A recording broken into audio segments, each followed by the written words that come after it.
If you stay in your comfort zone, that's where you will fail.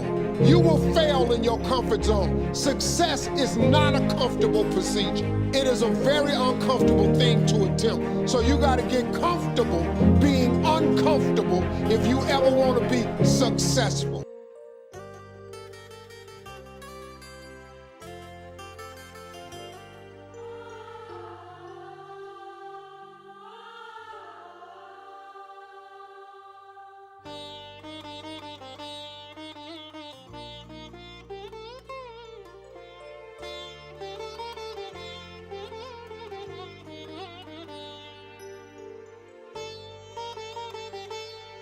If you want to do something different, നിനക്ക് എന്ത് ചെയ്യാൻ കഴിയില്ല എന്ന് നിനക്ക് തോന്നുന്നോ അത് തന്നെ നീ ചെയ്യണം.